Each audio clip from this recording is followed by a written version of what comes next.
शुरुआत बड़ी खबर के साथ करेंगे। खबर यह है कि ईरान के खिलाफ अमेरिका का एक्शन देखने को मिला है। ईरान पर बार बार अमेरिका एक्शन लेते जा रहा है। एक बार फिर से उसने बड़ी कार्रवाई की है। फाइटर जेट्स, ड्रोन, युद्धपोतों से उसने हमला कर दिया है। तो ये ईरान के खिलाफ अमेरिका की बड़ी कार्रवाइयों में से एक है। फाइटर जेट्स का तैनात उसने किया है, फाइटर जेट्स का इस्तेमाल उसने किया है, ड्रोन और युद्धपोत से हमला उसने किया है, तटीय निगरानी और एयर डिफेंस सिस्टम पर अटैक भी उसने कर दिया है। लॉजिस्टिक, इंफ्रास्ट्रक्चर, सैन्य क्षमताओं पर हमला ये उसकी तरफ से लगातार किया जा रहा है। ये स्थिति बनी हुई है। ये तस्वीरें अगर आप देखेंगे तो ये आप समझ जाएंगे कि किस तरीके से वो धीरे धीरे करके ईरान की तरफ बढ़ते जा रहे हैं और खुद इसके वीडियोस जारी करके बताते हैं कि उसने किस तरीके से तेहरान को दहला दिया है, बंदर अब्बास को दहला दिया है, केशमदीप को दहला दिया है।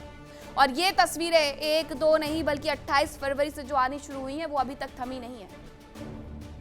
अमेरिका की जो तैनाती थी अरब सागर के भीतर, वो तैनाती अभी भी जस के तस बनी हुई है। वो वहां से टस से मस नहीं हुए, हिले नहीं है।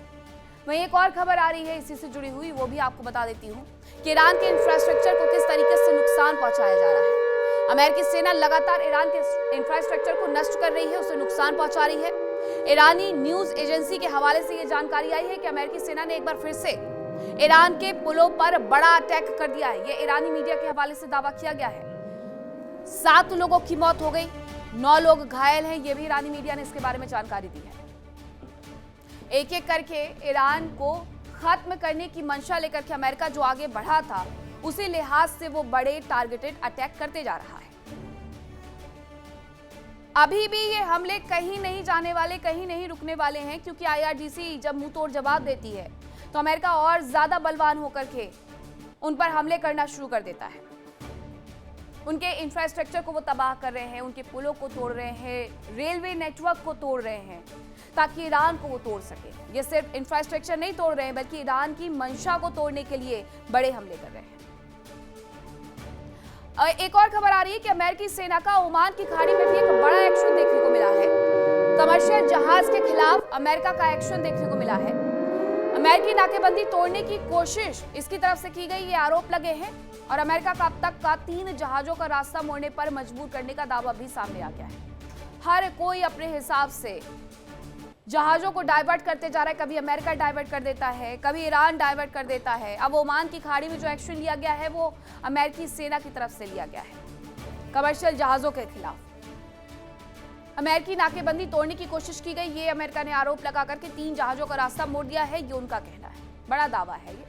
दुनिया भर में इसीलिए तेल और गैस की त्राहिमाम होती है और इसके पीछे की वजह ये है कि मिडिल ईस्ट से आने वाला तेल और गैस जब बाकी कंट्री तक नहीं पहुंचेगा तो वो सीधे सीधे अमेरिका का रुख करेंगे, उनका तेल गैस खरीदेंगे और अमेरिका को अच्छा खासा व्यापार मिलेगा। वहीं ईरान ने अमेरिकी हमलों का करारा जवाब दिया है। बहरीन में अमेरिकी सैन्य बेस पर हमला किया गया।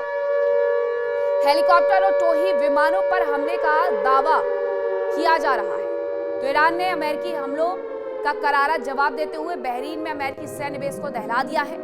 हेलीकॉप्टर और टोही विमान पर हमले का दावा उनकी तरफ से सामने आया है। ये 2 खबरें कि किस तरीके से एक तरफ अमेरिका सिर्फ मिडिल ईस्ट में हालात को खराब नहीं कर रहा है बल्कि अपने लिए एक बिजनेस अपॉर्चुनिटी ढूंढ रहा है और उसमें कई हद तक वो सफल होते हुए तब नजर आता है जब वो जहाजों का रुख मोड़ देता है।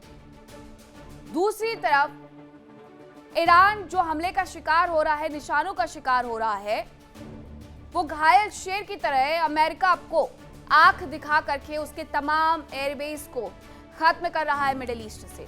देखिए इंडिया डेली 24/7 अब आपके स्मार्ट टीवी पर। इंडिया डेली मौजूद है सभी डिजिटल प्लेटफॉर्म पर लाइव और लगातार। इंडिया डेली 24/7 हर दिन राष्ट्र को समर्पित।